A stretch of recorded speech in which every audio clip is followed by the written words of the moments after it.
Welcome back, Wolfpack. Verlis here, and this is how to use Basculin. Now, Basculin is a Pokemon we do not see that often, if ever. I don't think I've ever seen one competitively, actually, now that I think about it. And when we look at the stats, that we can see why. It has 98 as its highest stat, and that's going to be in the speed.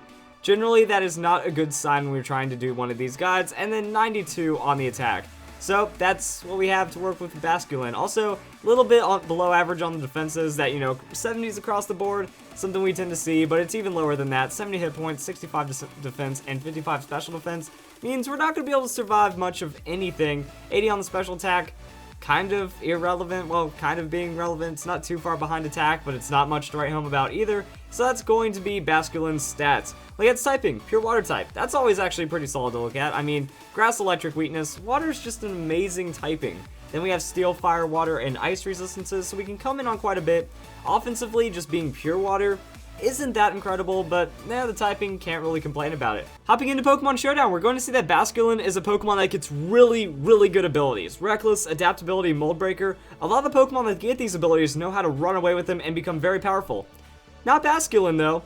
As if the stats weren't pretty bad, the abilities completely wasted. I mean, a Mono-type Adaptability, that's not going to be great. Porygon Z gets away with it, though, because like Tri-Attack and Hyper Beam is pretty solid with its high special attack. Basculin doesn't get any use of that. Mold Breaker, it doesn't get Earthquake, so it has nothing to really break the mold unless you're hitting a water-absorbed Pokemon with a water-type attack. And then we have Reckless. Oh, do we have Reckless. That this Pokemon, with recoil or crash damage getting 20% more power, it only knows 2 recoil moves, and that's Takedown and Double Edge. I don't get it. Like, I understand that if you're trying to be a Piranha Pokemon that shreds everything to bits, Reckless does make sense as an ability. But from a battle standpoint, you only get it on a non-stab move that's decent at best. And then, like, normally when we have a Reckless Pokemon, it wants to go Choice, it wants to use that Reckless for damage, to give a Scarf, and that's all it needs with Flare Blitz or something, and it's going to obliterate anything. Not Basculin. This is inexcusable. I need some time. I can't. In an attempt to regain my spiritual composure that was disrupted by Basculin even existing, I decided to go on a nice fishing trip to understand the Pokemon in its element. And I've still got nothing. If we want to get serious about using Basculin, our best bet is Choice Band into Waterfall and hoping for the best. And we're not tanky. It's not like we get to survive a hit and then use Waterfall, or we get to outspeed, use Waterfall, survive a hit, use Waterfall for a nice 2-hit KO. There's rarely any chance that this Pokemon's going to even get 1-hit KO without super effective hits. That Waterfall is pretty much always going to do like 60% of your opponent's health, even with Choice Band. That we're not allowed to run an Adamant Nature either. That Jolly is kind of our best bet here, that way we can try to squeak in some outspeeds.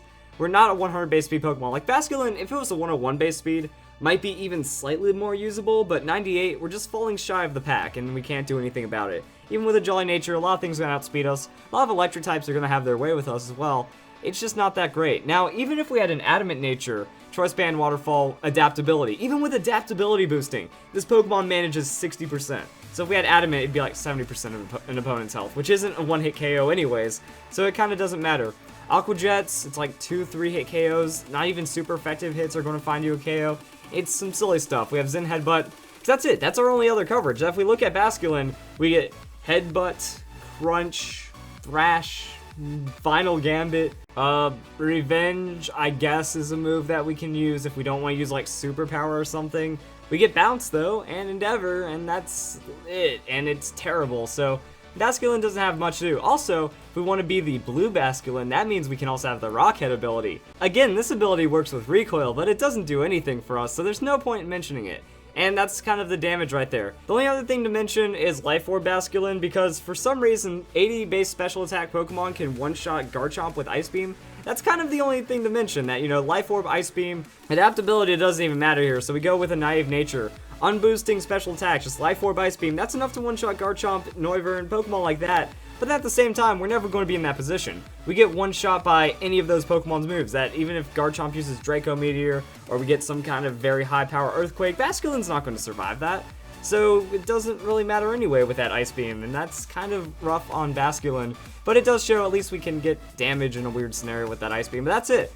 That's all there is to Basculin. So if you guys enjoyed this video, maybe, I hope you all have a nice day. Thank you for watching.